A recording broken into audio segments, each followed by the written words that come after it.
Share my screen. And then at the end of today, I'm going to take all the files that we generate, whether it's a new data file, syntax, output, Excel, along with the link to this video. I'm going to drop it all back in the meeting invite. So if you come to Outlook and you go to the meeting invite, you'll know what we did and what we generated on this day. Okay. Thank you. Cool. I've got your data. First thing I want to do is open it.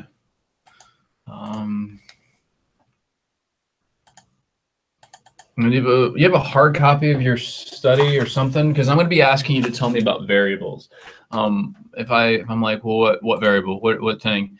And you're just like, general. I'm going to say, no. What variable? So, for example, your data here, and so you have questions like, I typically find new music through certain things. That's questions Q45. Yeah. We got Q4, Q16, and so on. So if you're like, I enjoy watching this type of music video, I'm gonna be like, I don't really know what that means. Which variable? So let's start by, what are the different variables that you're most interested in investigating right here, right now? We are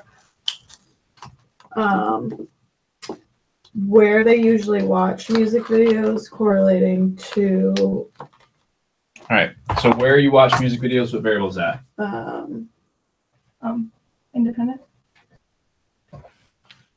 Left-hand side of the screen. Which variable are we? That's this. Which is What question? Yep. Sorry. I got it. It's question 4. Cool. And then correlating to. Wait, shoot, Emma. It's question 16. Sorry. No worries. And then look Correcting it is fine. But Q16 is where we watch music videos. Yeah. And I imagine there's a number of different things that relate to that. Yeah. Q16. I usually watch music videos on. This is Q16? Yep. Mm-hmm. Okay. So for Q16, 1 is strongly agree and 5 is strongly disagree. Yep. Do we know that to be the case? We would know that to be the case by looking at this. So if we look at this, it's a 7-point scale. So Q16 goes from 1, which is strongly agree, 7, which is strongly disagree. I have stacks of these notes that you don't see because people take them with them. I know that we're going to need this because we may look at correlations or group differences or things, and I got to go, wait a minute, that value is really low. Normally I would, and this is Jeff, I keep 7 to be agree, 1 to be disagree. Now this is backwards of how I usually do it, but that's how it was coded into Qualtrics, and we can still interpret it. That's not a challenge. But for me, I'm just used to thinking 7 is bigger, so it's more, as in more agreement. We just have to be mindful that 1 means agreement if we correlate things with things, and we're like, oh, well, that seems counterintuitive. It's probably just the way we're interpreting the variable. Okay. What other variables are we interested in investigating? I enjoy watching this type of music video, so that's Q4. Okay, we have the same set of scaling there. What's the type of music video? What's the concept we're accessing?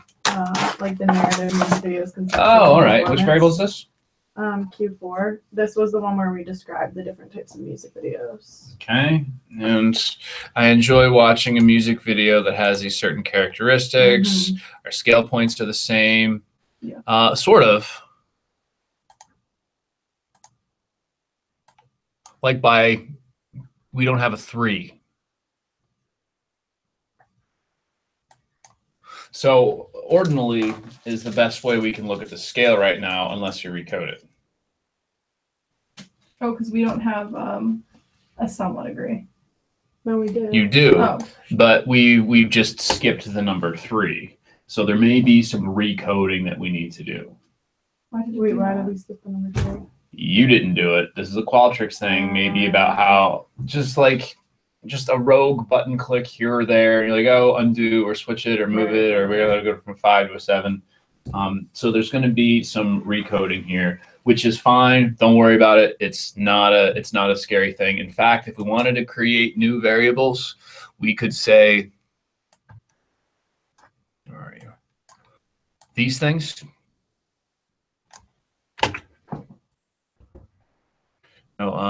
Whenever I do SPSS, I always have stuff like this. So I may be recoding this variable with certain values such that 8 equals 1, 7 equals 2.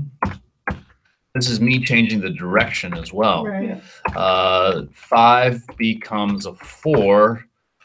4 becomes a 3. 3 isn't there, right? Mm-hmm. No, I'm doing 6 becomes a 3. No, you were right. The 3 wasn't. 5 becomes a 4. 4 becomes a 5. Oh. 3 becomes a 6. We didn't have There was no 3s. 3, yeah. So 4 becomes a 6. 8, 7, 6, 5, 4, 2. 2 becomes a 6. 1 becomes a 7. It goes 8, 7, 6, 5, 4, 2, 1, which is 1, 2, 3, 4, 5, 6, 7. Right? Gotcha, yeah. You can do that in SPSS too, can't you? The recode. Yeah, I'm creating the syntax in Excel because rather than writing that line 13 times, I can write it once, double click the pull handle, and then I'm going to copy and paste this into the syntax real quick. What we also have here in this is our being able to say,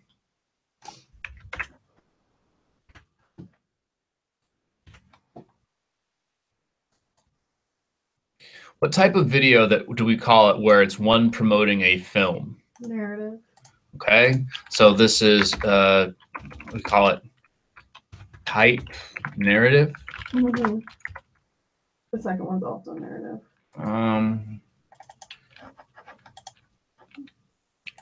Then let's be more specific if we're going to call these things certain You types. could do narrative 1, narrative 2. We did 2 examples for narrative, 2 examples for conceptual, and 2 examples for performance. So we had 6. Mm-hmm. No, they're narrative, but I'm going to call this promo film because it's based on the question that gets asked. I'm going to call this mini film. I understand that they're both narrative types, but I'm trying to create variable names based on the things that we see here. So this is type on stage, and this is type backstage. Type dance, Mm-hmm. and type random. Mm-hmm. How long would you prefer a music video to be? I don't need to recode that one. I don't know what that's doing here. That's Q3. That doesn't belong in this bit of recode. This is what we're doing now is called cleaning your data. Where do you usually watch? Facebook. Do this for me. Do this for me. YouTube. Sometimes Excel knows what you're doing and it will help you out. Twitter. Watch. Other. So now we just say, hey, I want you to recode a space, this variable, add a space, these values, add a space, into add a space, this variable, add a period.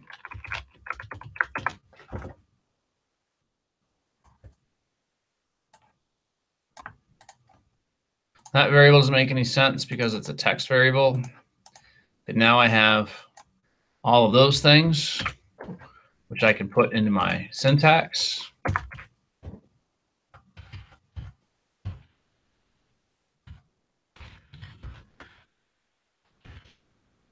It's not case sensitive. Sometimes I just do.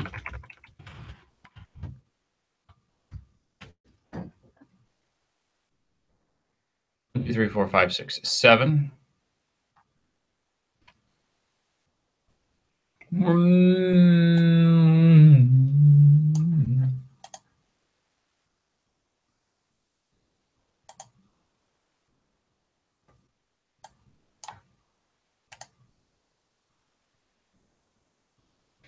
We don't have anything that says 3 equals, do we?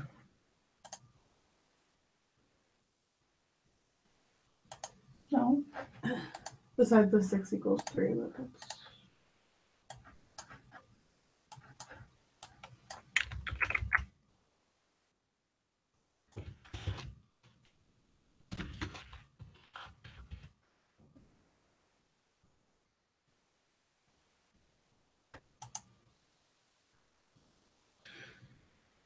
Why do you say that? Like, where's the error? I was wondering why there were so many missing datas. So we got 44 missing here. Maybe because they didn't fill it out.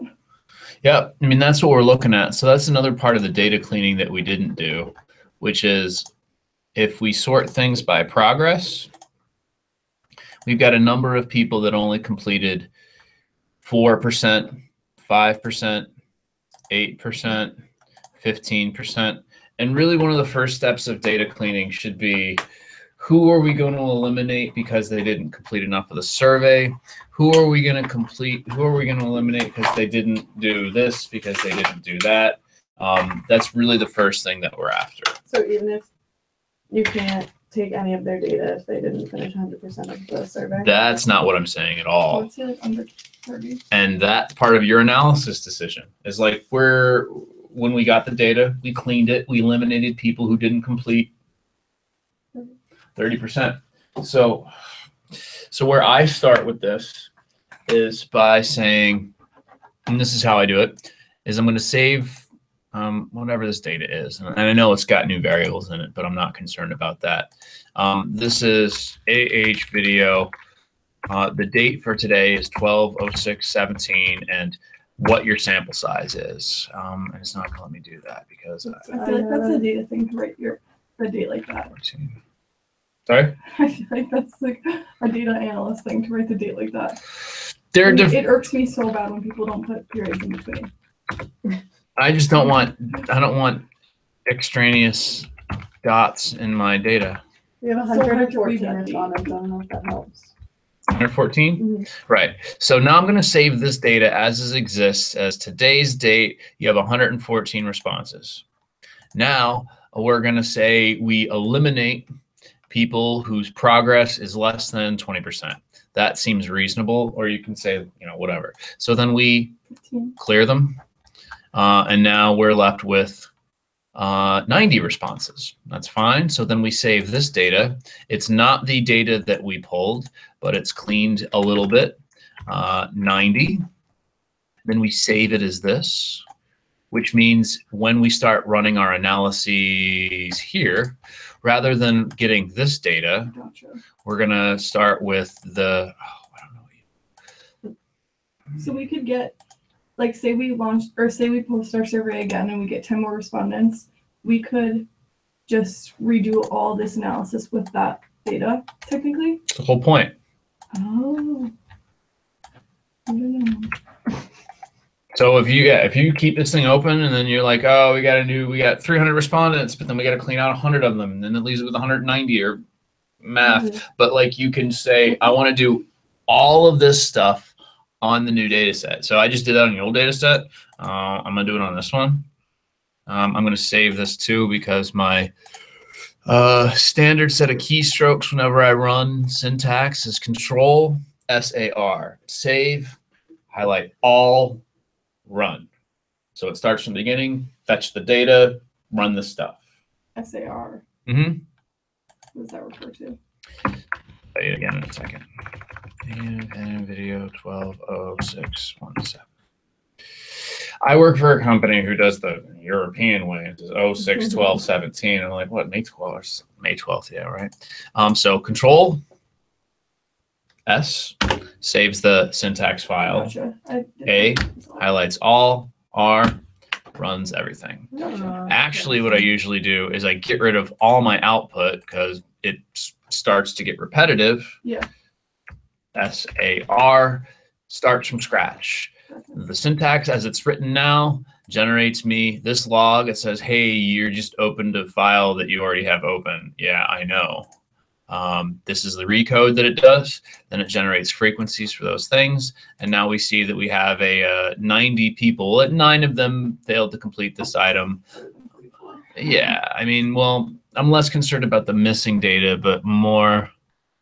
All right, cool. But more that we have the numbers that line up. I thought 3s went away. I was like, wait a minute, did something get weird in the coding?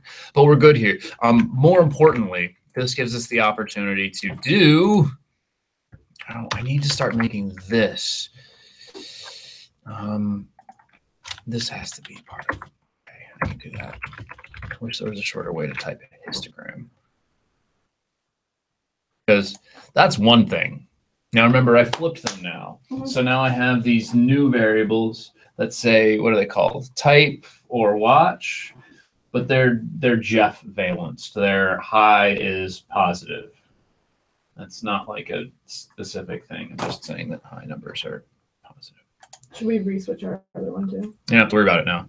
But now we can just look at these histograms in the sense of, I think better than looking at these frequency distributions. All right, this is what people want. This is strongly agree, strongly disagree. I flipped your numbers. We're cool with that? Mm-hmm. Okay.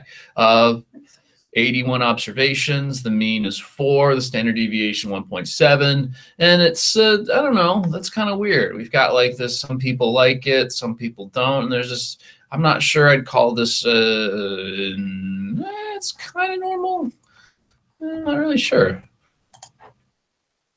Mini film. People like mini film things. And it drops off. On stage stuff, maybe we want to compare. It looks like mini film is preferred, but On stages too.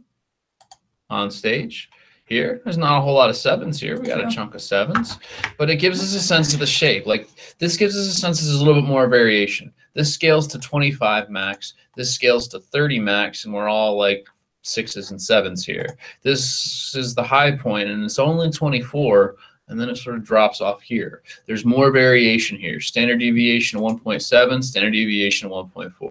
More variation here, less variation here. More consistency here. It's consistent 6 and 7s, lower standard deviations. So if there's like a low standard, like you know how in the SPSS assignment we knew that there was an outlier because of the high mean or something like that. I can't really remember. So looking at this data, there's no outliers. So there's no like wrong. Yeah, no, that value was like completely synthesized just to make sure you knew what you were looking at. Gotcha. Yeah, no, that. So we don't even really have to analyze for that. Yeah, no. And that's part of what I was, when like I was recoding those variables and I looked at something, I was like, wait a minute, something here doesn't make sense. And it was that there were all those missing data. And that for me is effectively the same thing as finding, wait a minute, how can we have an average on a 7-point scale of 14? That doesn't make sense. Yeah. I saw all those missing data. I was like, oh, wait, did I not recode somebody that should be recoded? And then it turns out those data were missing to begin with. So we're kosher on that level. A lot of these seem to have about the same. Backstage is a little bit higher. Backstage seems to have the highest mean out of all of these. What one mean again?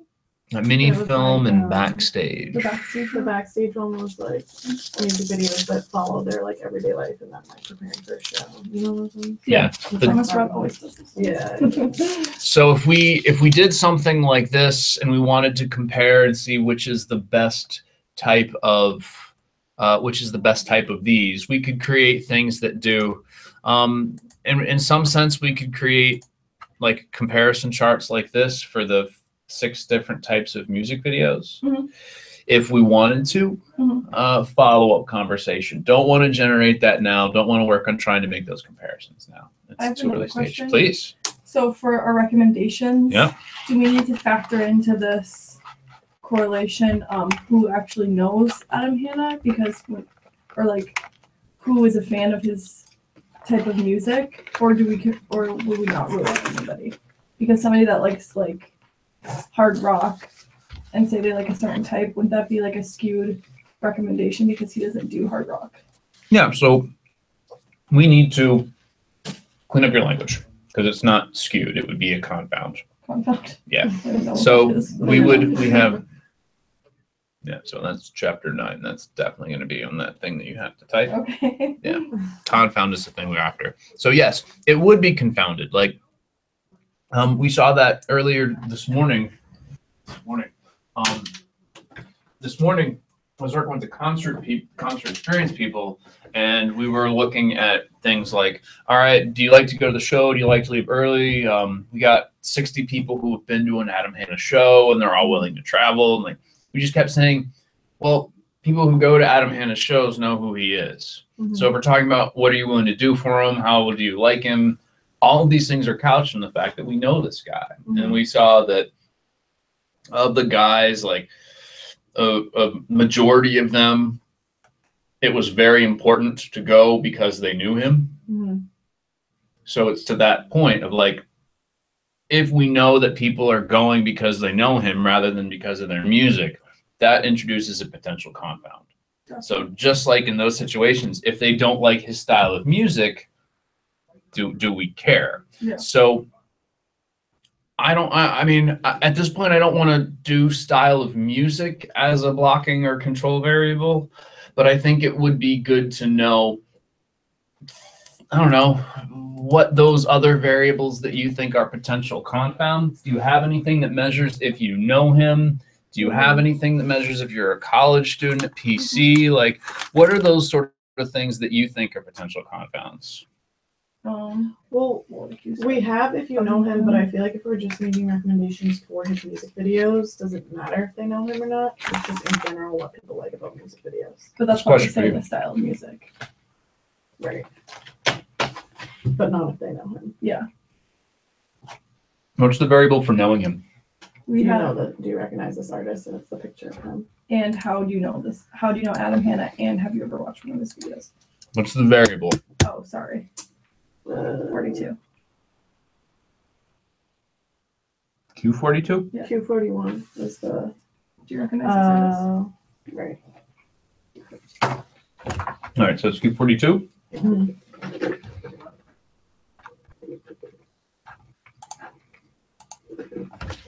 One is yes, 3 is no.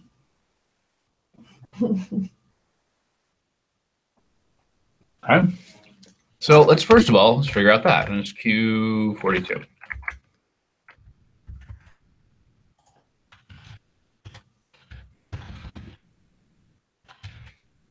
Of the people who took your survey, 33 recognize him, 38 don't. So if we wanted to, at some point down the line, do some comparisons on things about him, about what they like, have you seen the video, we may end up doing an independent samples t-test, where we have people that know him versus people who don't. And we look at things like how many people there are, which at this point we know it's 33 people know who he is, 38 people don't. And we may look at things like, I don't know, what do you like? And maybe people who like him like a certain type of music more than the people who don't know who he is. Sure. Maybe what variables do you have in your data that you think people who know him might differ from people who don't? Their age. I don't think we asked if we didn't. Oh, there's a code and their age probably. Or Q18, have you ever watched one of Adam's and his music videos? Because you don't have to know him to watch one, right? Yeah. Like, I don't think people. True. Random people are watching. What is that?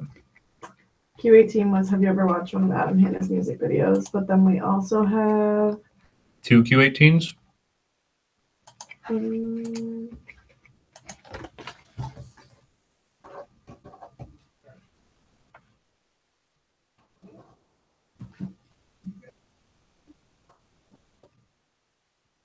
Yeah, we have 2 Q18s. Sorry, I got Q1822, which is something about one music video. Yeah. So both of those variables, Q42, which is do you know him, and Q18 are nominal level variables. If you have 2 variables, do you know him? Have you seen his videos? And they're both nominal. We create a cross tab. Crosstab is a contingency table. It looks like this.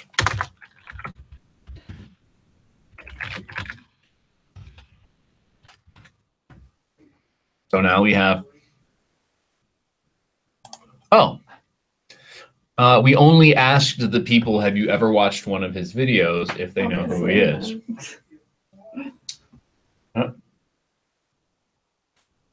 Okay. Mm-hmm. So let's just pick something, some generic Their variable. age. Do you want to know if they're different on their age is different? Well, because I feel like if we had sent this out to like our parents. Right? What's the variable for age? Q21. Hold on. See how Q21 is coded in your data.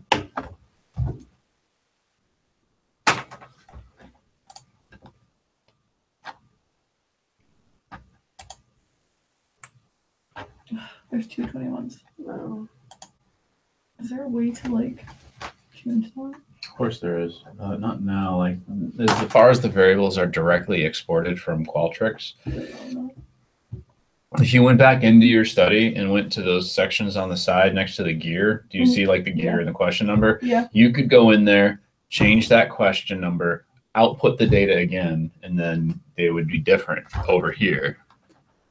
But we don't need to do that. Like I just know that it's Q21.0. Like it's crappy that I have to use an extra character. What's that? It's like not that hard to find it. Yeah, it's whatever. We have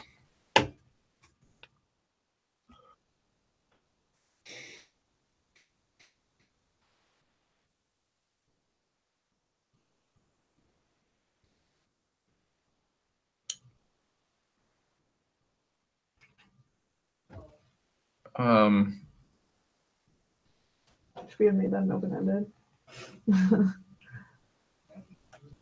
we have range restriction in our dependent variable of age. It's effectively a ordinal level metric where it could have been ratio level metric, which means it looks like this.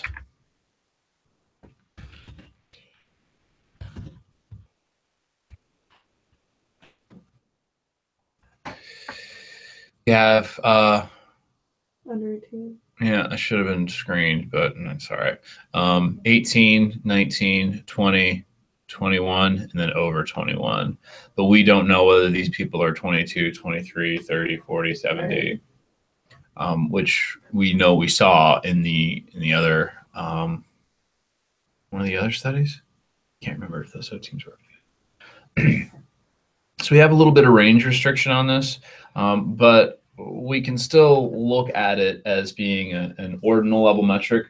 I'm not sure I want to t-test age as a dependent variable. Well, I was just going to say, we also asked their zip code, their current zip code, so like the 02908 people. We do that one instead.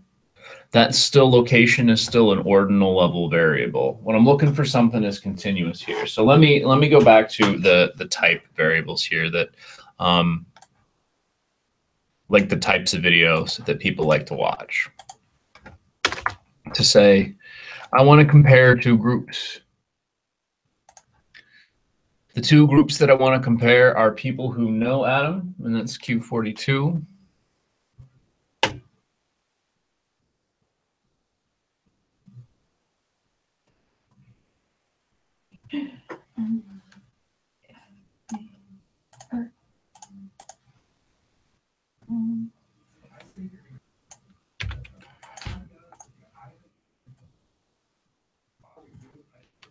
Isn't there a question like, do you watch all of his music videos? How many?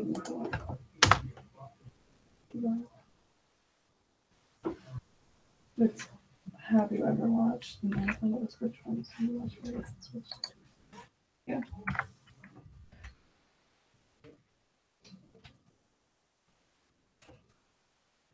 Maybe why you watch and which one, yeah. Mm-hmm.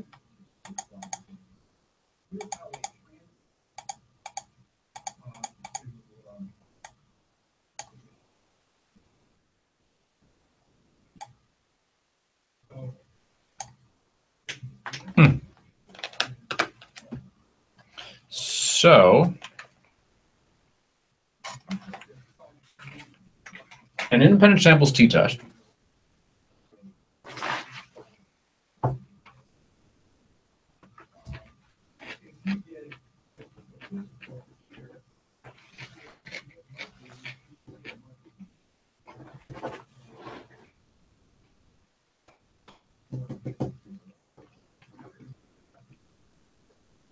so we have two groups, people that know Adam and people who don't.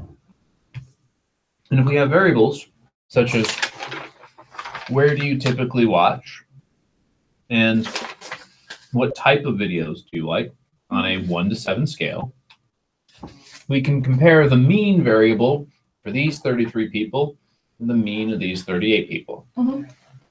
For example, the type, something that promotes a film. If you said yes, those 33 people had an average of 4. So type promo film. People who know him had an average of 4.45.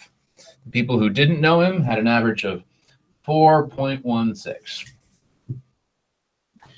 That difference is a value of about 0.3.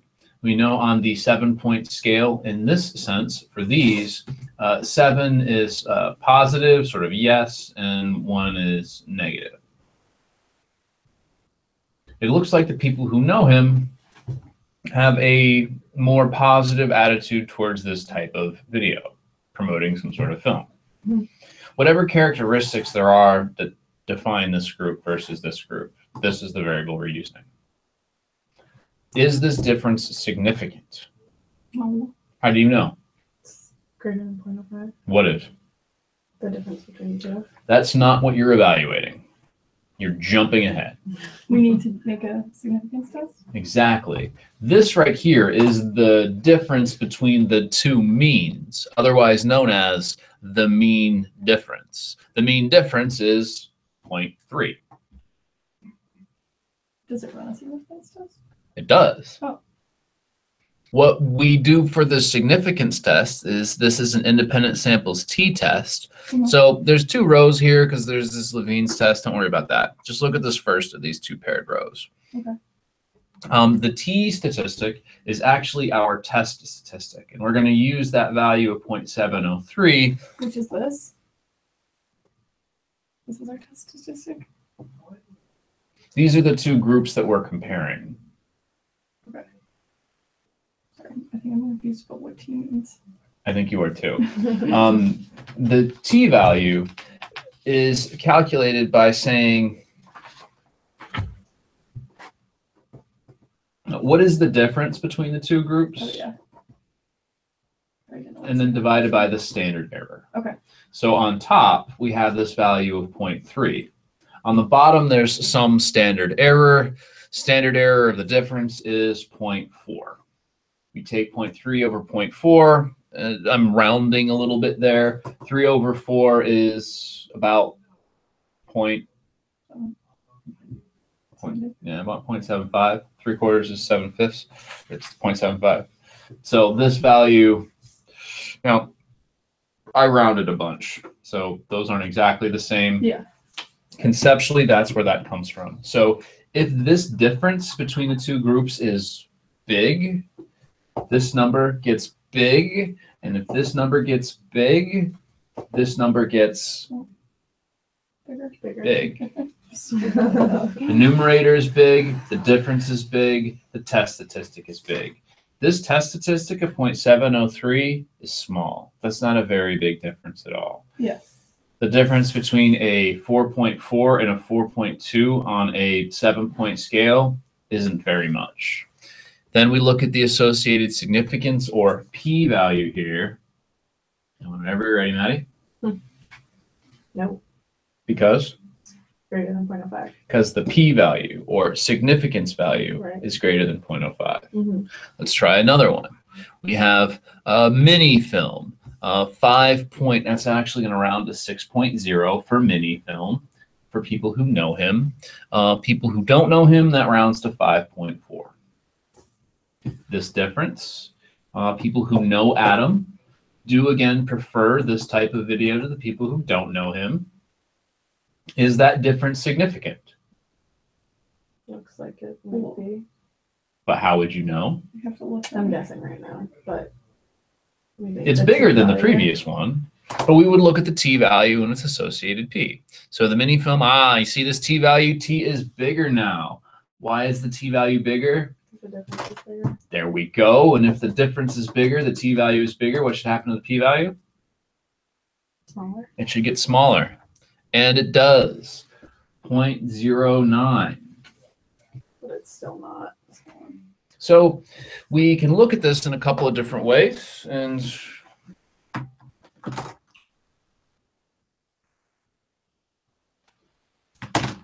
we may remember that from our time in the lab, which is the p-value convention that we typically use is plus or minus 0.05. Mm-hmm.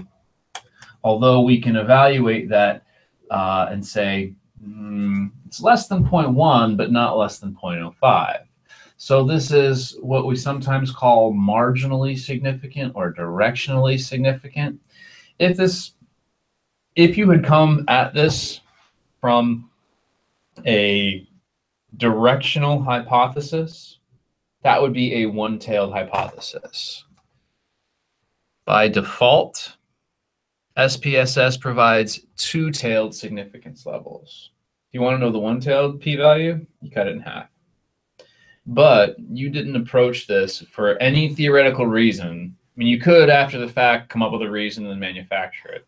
So generally how we apply this and say is the two-tailed p-value is 0.09.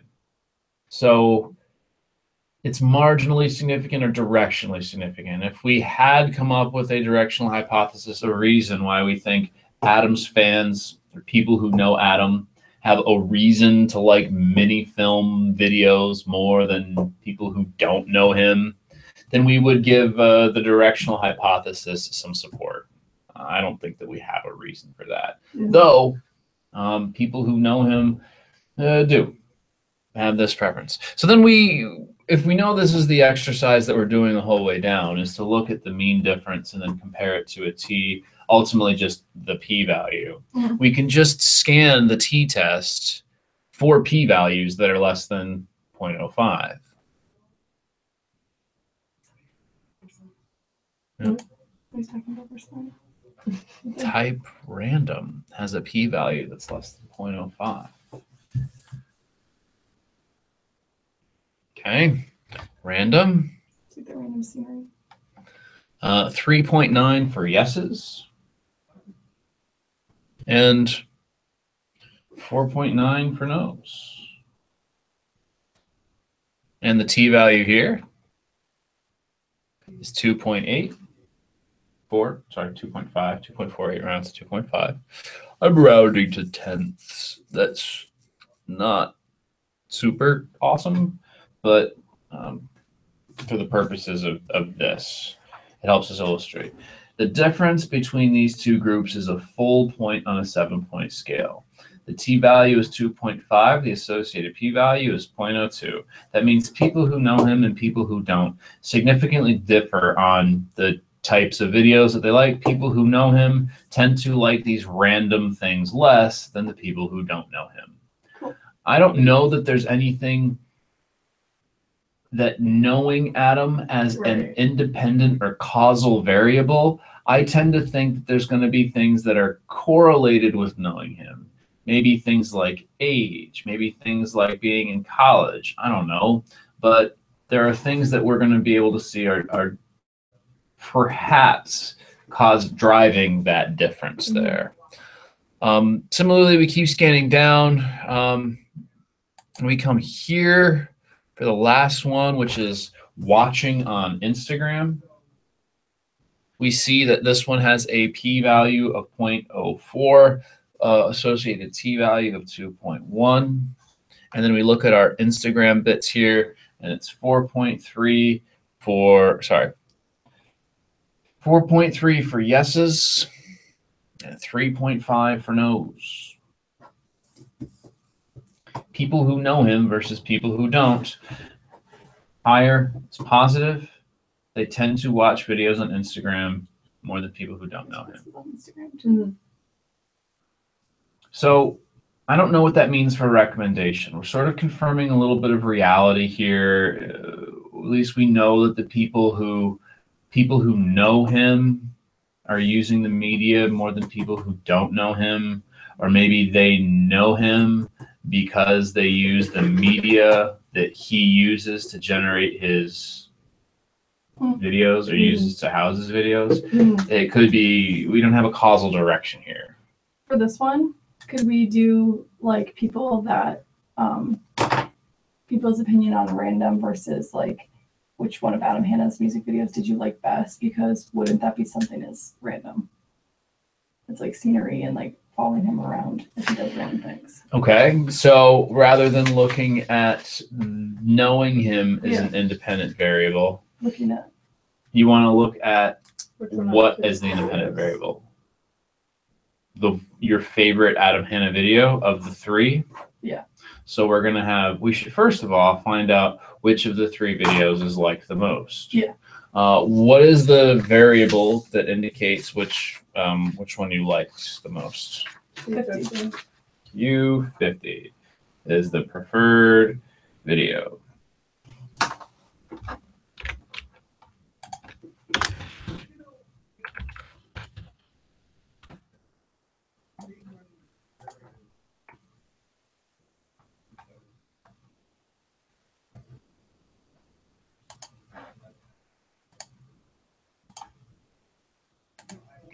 Was this a check all that apply question?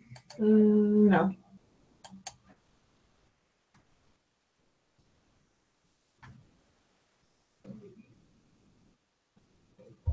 Okay. So we're going to compute a new variable. We're going to call it favorite video. Everybody gets the value of 0. If Q50 underscore 1 equals 1, wouldn't that be something as the favorite video? Mm-hmm. So we're going to say favorite video equals 1. If Q50 equals 1, favorite video equals 2. If Q53 equals 1, favorite video equals 3. 3 favorite video. 11, 5, 7 gets us a total of 23. Is that how many people made it that far? Looks that way.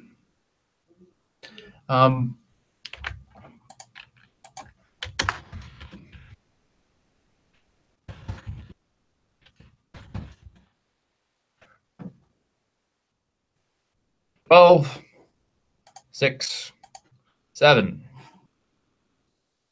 rather than 11, 5, and 7.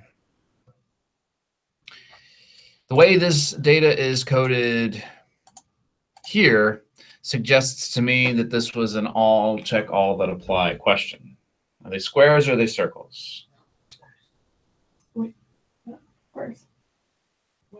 So it's a check all that apply. Well, what if That's okay. It's still something to work with. because it's not like people checked more than one, did they?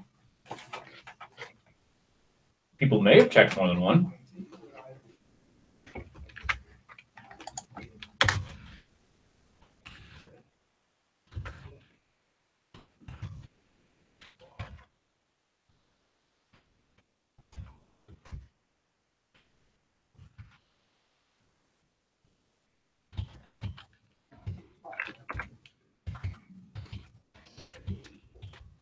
If we like kept sending out the survey and changed that to select one, would that like mess with our data when we're trying to? So just keep it that way. Looks like there's one person, and all signs point to there's one person who selected all three. That's what my thought is. So I just went and did crosstabs. Because they're different variables, I can say, did you say this was your favorite, yes or no? But did you say this was your favorite, yes or no? For example, did you say this was your favorite, or did you say this was your favorite? There's one person who said both of these was their favorite. If I change this to Friday 5 and 17, one person. If I said Friday 5 and wouldn't that be something, one person. So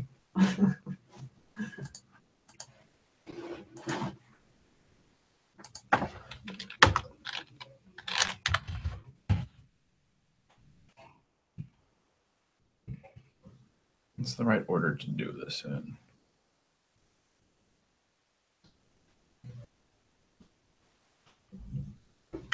It's down here.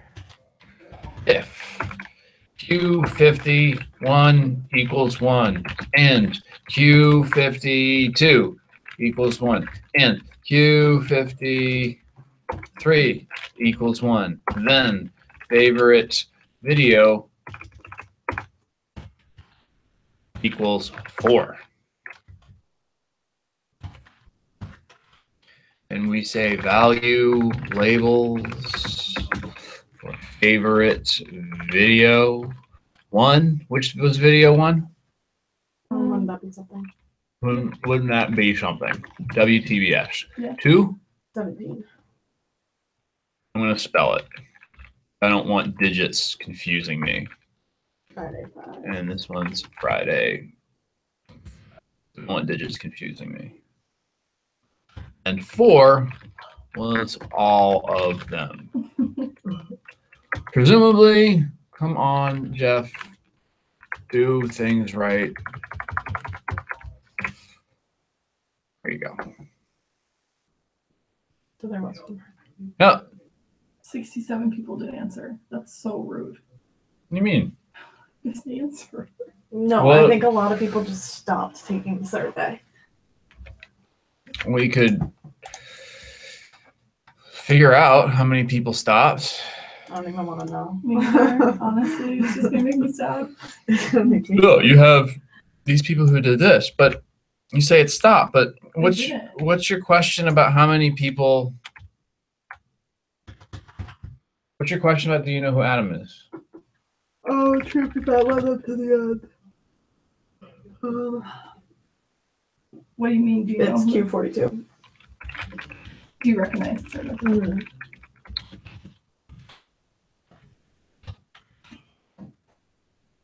That's true, because like half of them. 38 people don't recognize him, and they're all zeros. There's 10 people who did recognize him, but didn't choose a favorite video. 33 people recognized him. 10 of them said, I don't have a favorite video. So maybe they just haven't seen his videos.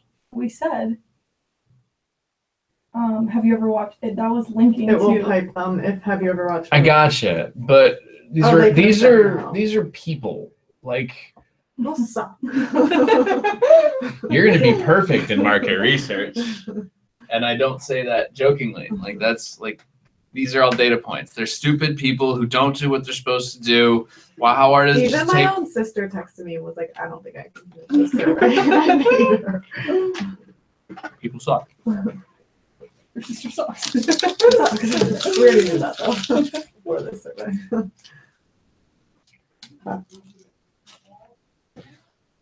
So this does, oh, there might be an ordering effect, because wouldn't that be something I believe was the first of the 3? And if maybe people just wanted to pick something, maybe they picked the first one, but maybe not. I'm not trying to say that there's a experimental confound here. I'm not. But this is kind of interesting in and of itself, because it lets us know that wouldn't that be something is, at least in terms of a small scale, might be a little bit more popular than the other ones. I want to go next level with this, which is, Wouldn't that be something that is more popular? Mhm. Which makes no sense, because the people that know him said they, well, I guess they didn't say they disliked random, but wouldn't that be something That one's like kind of a narrative though. you 'Cause, like, think? You're trying to draw too many inferences. We can Okay. still answer questions with your data. Okay. Let's see what the data says before you start telling me more about how bad people are. Okay. Okay? What I want to be able to do now is do like we did, but if you have two groups, you can do a t-test. If you have more than two groups, in this case, and I'm going to do some stuff, we're going to have wouldn't that be something? We're going to have 17, and we're going to have Friday 5. Do you practice drawing upside down? Do it a I lot. have to ask. I do it a lot. So these are the three groups that we have, and we're going to do an ANOVA. See, now you get me thinking about it. No, I just got to pretend I'm you. And we're going to look at things like averages. We already know the counts, that there's 11 people here, 5 people here, and 6 people here. That's not a lot of people in those groups. So what do we say about them? At the very least, we can look at these types, and we can look at the things that they watch. And we're effectively going to do the same thing, which is see, does one of these groups have a significant difference from something else? You with me? Yeah. Okay.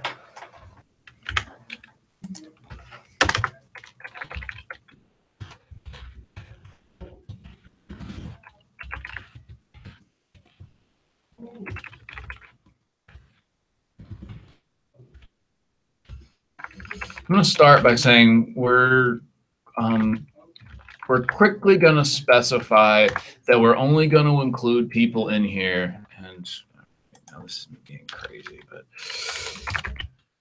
GE stands for greater than or equal to. L stands for less than or equal to. I'm only going to examine people whose favorite video is greater than or equal to 1, less than or equal to 3. That means they've picked a favorite video out of one of these 3, and we're not going to include Adam, presuming that he said they're all my favorite. I don't know. And then we're going to compare means, but in this case, use ANOVA. We're going to use favorite video as the factor. So this thing up here, this is the factor because it tells me those are the groups. But then the outcome variables, and I'm using these as examples, but I'm telling you there's other variables in there that we could be more interested in. Mm-hmm. Don't know why that's not on by default.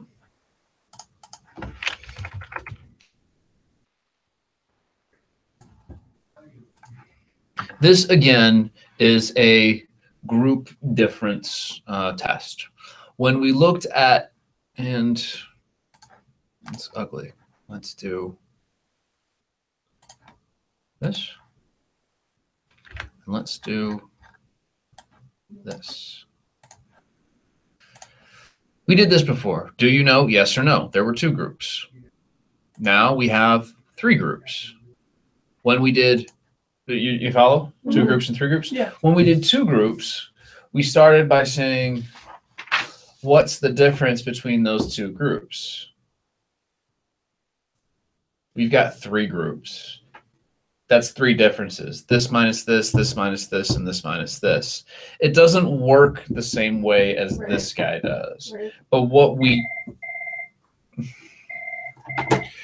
can do is look at what we call the analysis of variance, which is looking at how much variability there is between each of these groups. So variation and difference, we're kind of talking about some similar things. If there's no difference, there's no variation. And then we're going to look at, if we put them all together, how much variation is there as a whole. So that might help us understand whether or not one group has sort of a different shape or a different, call it quote unquote, texture than the other groups or something like that.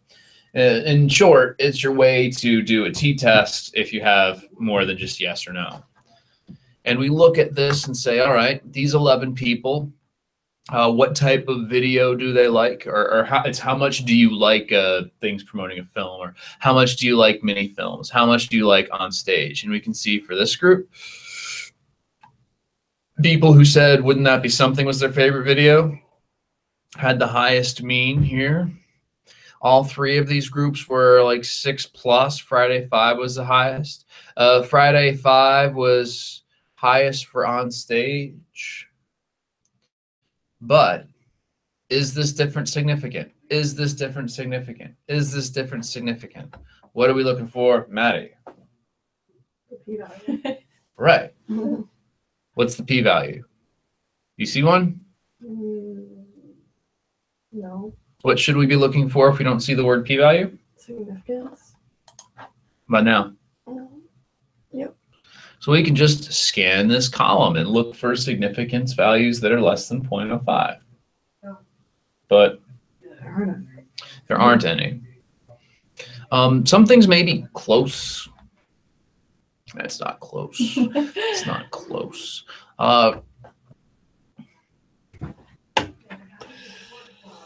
The fallback now is if the p-value is, and as it is in all these cases, the p-value is greater than 0.05, right? Mm-hmm. That means that we're just still accepting the null. Mm-hmm. There's no difference. They're all the same. The null is the mean for group 1 is the same as the mean for group 2 is the same as the mean for group 3. We're accepting the null in all these cases because the p-value is big. But in the t-test, we said if the difference is big, the test statistic is big. If the test statistic is big, the p-value is small. There are two things that are going to affect this test statistic. One of them is the actual difference, and the other is the sample size. What do we know about our sample size here? Very small. Very small. If the sample size was bigger, test statistics may change. The p-values would certainly change. But right now we're dealing with pretty small sample sizes. So what we can do, see where there are larger test statistics. Mm-hmm. In this case, we'll look at the types of videos first. Biggest test statistic is excuse me, is here. It's also the smallest of the p-values, but it's not a very small p-value at all. We're dealing with very few degrees of freedom, this F statistic. By the way, T and F, we're doing effectively the same thing. It's your test statistic. In this case, rather than looking at T, we're going to look at F, and F has an associated p-value. Whereas here we had a t-value and associated p. Here, the ANOVA is also known as the F-test. Mm-hmm. So we calculate an F, we take the between divided by within, and that gets us this value. In the type of video, there seems to be the largest value here. On stage, the people who like on stage videos. The people who like on stage videos, what do you think their favorite video would be? 95. Mm-hmm. Why? He's on stage.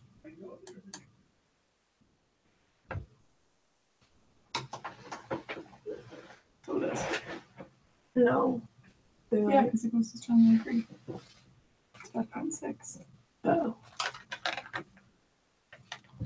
Okay. So if we know what types of videos people like, we do in a sense have some confirmation that your metrics for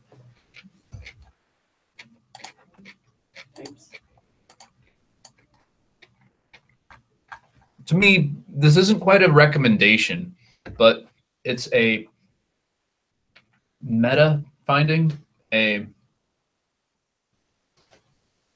confirmation that those questions about what type of video do you like, if you say you like this type of video where a guy's on stage and we see that the video that's liked the most is the guy on stage, that's pretty cool. That means we know that there's some relation to that particular question we actually see here. Mm-hmm. It's not really helping us make a recommendation yet, but at least we're starting to see some consistency within our data, that our measurements are measuring what they're supposed to measure. We call this convergent validity because we're getting different items that are telling us the same thing. We're converging on the truth. It's not a place where we can make a recommendation yet, but we're at least starting to see some reality in our observation. Mhm. Okay. What else? What are things? I know our time is starting to get close to the end, and we're going to schedule another time. Mhm. There's 2 of you, so that could be easier than trying to schedule Yeah, like for sure. 8 people at one time.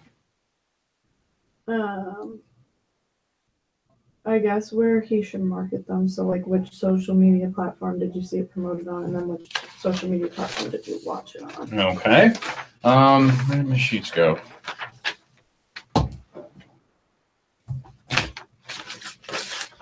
What questions are those, Maddie?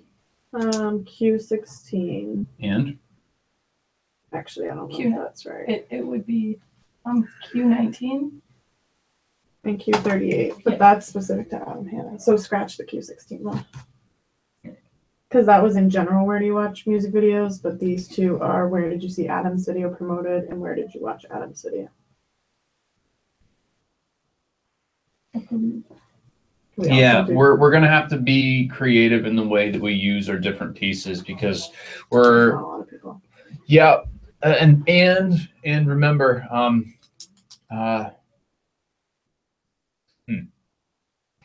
a bunch of years ago, I was commissioned to do a restaurant satisfaction survey for a restaurant that rhymes with Schmapplebee's.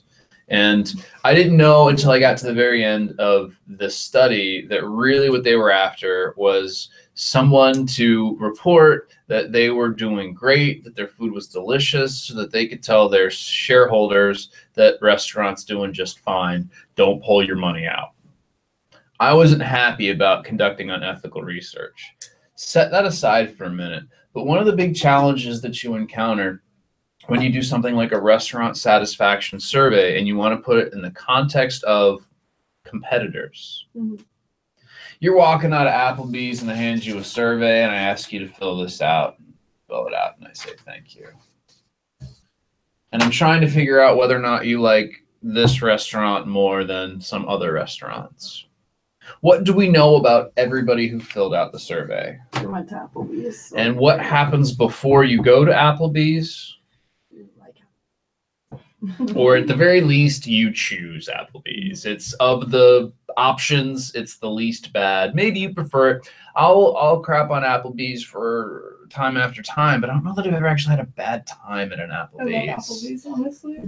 Like it does so have like it's polished, it's marketed, it doesn't have the dinge and grime of the dives I prefer, but like their sundaes have syrup on them, and their beers are tall and in frosty glasses, and Their they're margaritas are $1 for worth. right. What? Now their twisted teas are $1 for the month of December. What? Not as good, I feel. But you have to watch the video of how they're Quiet made. you. Where can I get $1 twisted teas? At Applebee's. Yeah. I'm pretty sure. Yeah. Well, all right. Anyways. Yeah. Google it. Yeah, I'm on it. Yeah. That's got. It was all water. Like we watched the video of how they made the margaritas, and it was like all water and margarita mix. A little bit of booze? Yeah, a little bit. $100. I mean, you know what you're getting with a can of twisted tea or Yeah. 12 That's twisted true, teas. Or, actually. yeah, it's like 2 steps short of Bucky. No, not twisted tea. Long Long Island Ice.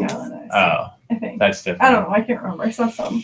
But what we have here with these 33 people is these are people who know Adam, they like Adam, and if we're just trying to cater to the people who already know him, it's going to be hard to make recommendations about what that is. What we can get a sense of here is something to say of the people who know you, these are the media channels that you're reaching. This is how people are finding out about you. Mm-hmm. That's not a bad thing to try to get an understanding of. So I'm talking Q19 and Q38. Let's at least see what we have there.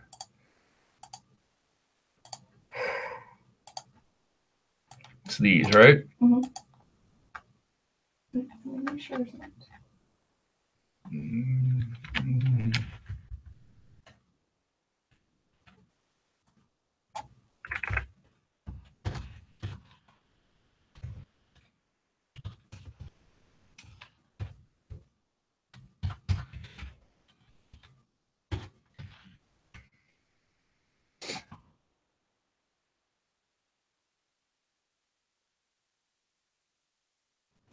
Oh, okay.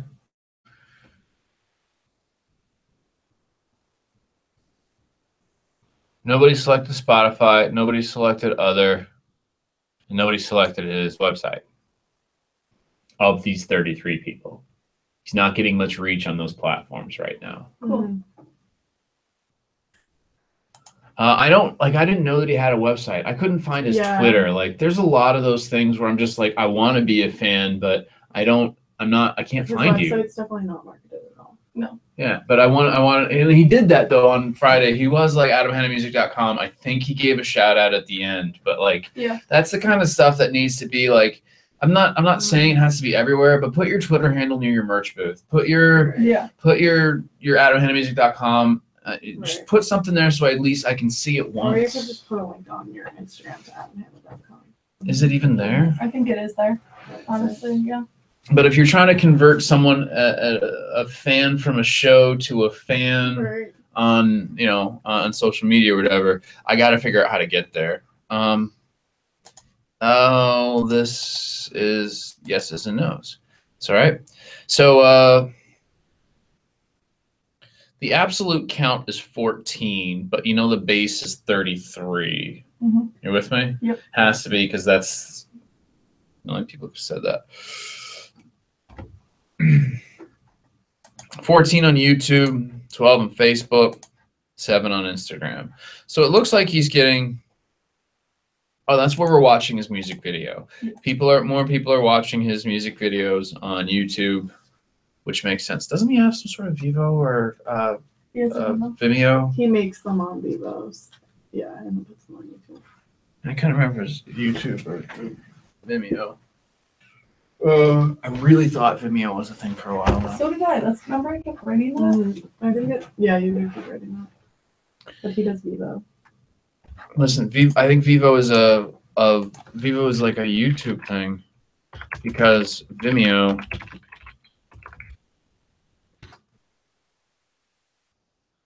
is a thing. Well, Vimeo is like an alternate to. I really thought he was on there though.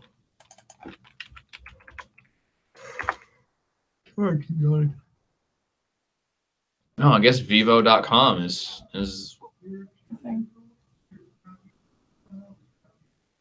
I mean, he shows up, but that's not even him, or is it? Yeah, I think that is him. I thought he was Adam X. Is this one that he doesn't use anymore?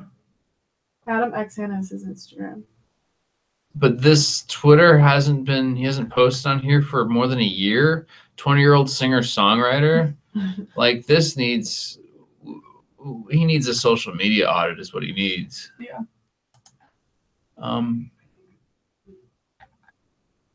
Needs consistency across those things too. Like, if we're gonna see that.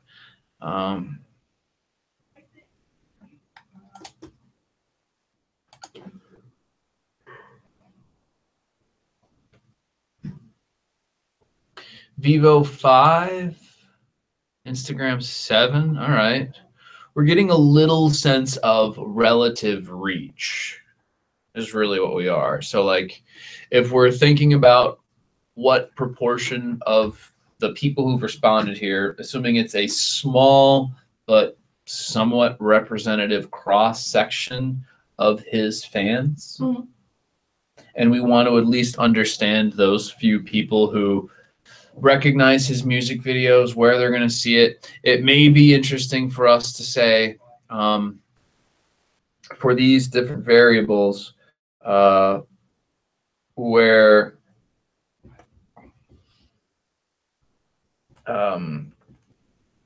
because these are select all that apply, to get a sense of, for the different music videos, if we know which music videos are being seen on which platforms. Yeah. That could be an interesting question to investigate further. Which social media do you see it promoted on? Was there no promotion for YouTube? I don't think you really can promote on YouTube.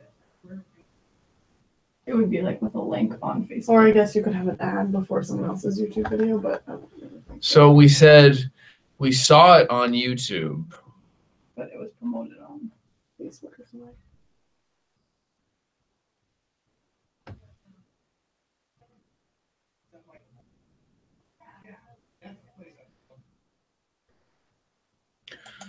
So it looks like we see it promoted on Instagram.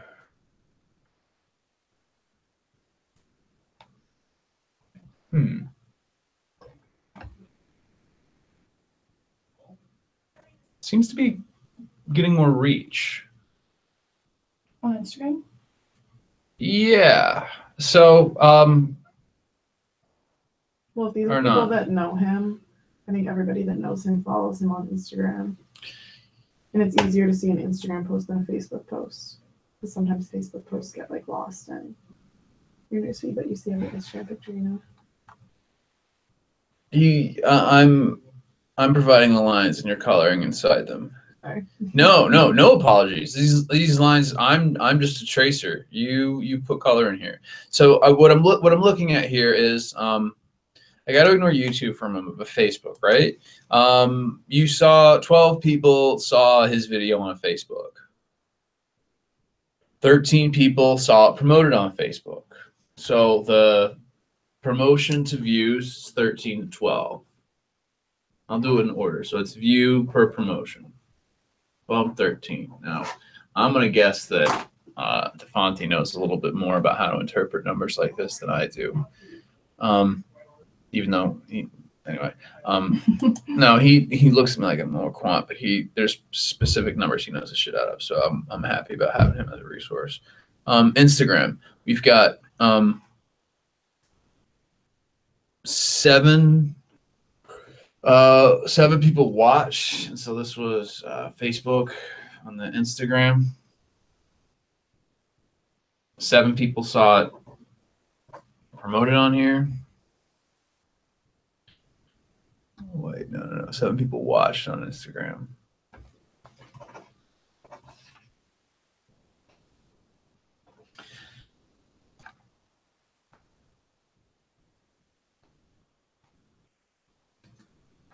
Twelve people saw it promoted on here.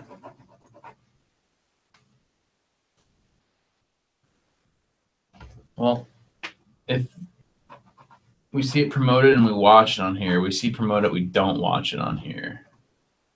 So it makes Facebook seem like the better treatment, right? Yeah. Mm-hmm. If we see it promoted but we're not watching the video, so we watch it on Vivo.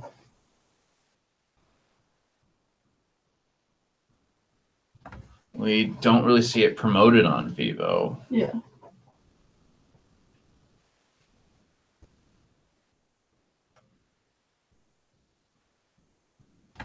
So promoted on Twitter. Did we watch it on Twitter?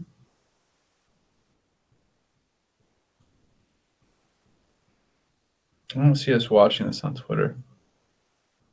No, they didn't watch it. I thought that was 0. I saw it promoted to Spotify. I didn't see anything that says, I don't know, these things line up exactly. Oh, I'm so sorry. Yeah, I don't see watch on Twitter. I see what do you see it promoted on. Uh-oh. I don't see watch. So I thought that didn't make sense. these things don't line up entirely for that 1-to-1 there. Although I'd be interested to see here if the number of people who said they saw it promoted on here is greater than the number of people who watched it on here, or if the promotion value is low and the view is high.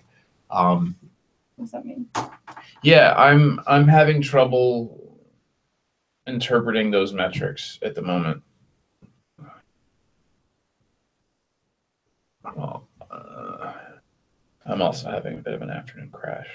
Do you know how much SPSS I've done in the past? I don't even want to know. Yeah, you don't want to know. In the past, let's see, was it 2:30? No, don't do that to you. 4 o'clock. I heard you got a hard stop. Yeah. Can we schedule? Yeah. Do you want to make that schedule now? Yeah. Let's start as soon as Sunday. Sunday would be perfect for you too. Would you want to do Sunday? Sunday's perfect for me. Okay. Mm-hmm. Let's start. We're doing a Secret Santa exchange in the morning. Yeah, no, I'm not trying to get up here Sunday morning. Okay. Do you want to do, like, if I said 1, 4, or 7, what would be your preference? 4. If I said 4, 5, or 6, what's your preference? 4. 4? Okay. Unless you want to come later, it doesn't matter. Yeah. And we pencil. Let's pencil you in for 4. Maybe like a little bit. Can we do over 2 hours or not? Yeah. Yeah. I can, and this is a different sort of 2 hours. This is just I had to. There's a lot of things going on right now. Yeah. This week, I'm gonna get a cup of coffee. So I'm gonna go do. But what we'll do is we'll put you in the calendar for. I don't think anybody's got Sunday. Yeah, it looks so white. Look at that. It's nothing. We'll put you in for, I don't know, 4 to 7. Perfect. And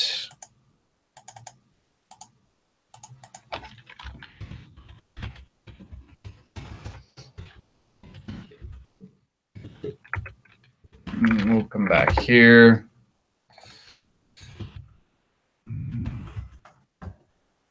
Something's got to change. I'll let you know. Okay, cool. But what day is today? Wednesday. Wednesday? Mhm. Okay. Why do I think somebody's got me at 8 o'clock tonight and it's just not, they didn't accept it. Thank you, by the way, so much for when I send you an invite for accepting. Because sometimes I send out invites, people don't accept them. And like, why did you come to the meeting? So But they rude. would show up on your calendar. Yeah, if you don't accept my invitation, I expect you're not. Come in. All right, team. Thank you. Any of this stuff that you want, by all means, that video link and all these files, I'll drop into this. Into this. I don't know what you need there. And we'll come back and we'll keep diving in. So the questions that we want to keep working about is start. I'm a little more familiar with your data now. I think you are too. Yeah. Your survey is still open. Maybe we revisit and see if we get any more responses. We'll probably post it tonight. Yeah, post it again, see if we increase that base size, and then we'll still just be able to run any of these analyses that we wanted. But start thinking about your data and the things that you've collected in terms of what would make for a recommendation. Like what can we tell somebody? Like this morning, meeting with Caroline and Liz and Susan and Michaela, we figured out that people who show up to see the opening bands leave before the end of the show. So the recommendation is, if you have an opening band, have them join you on stage at the end for a Don't Stop Believin' or Shook Me All Night Long. Right. Also, the opening band won't travel. People who go to see the opening band won't travel as far as people who are there to see the headliner. So your opening band should be a local band because no one's going to travel an hour to see Spencer. Right.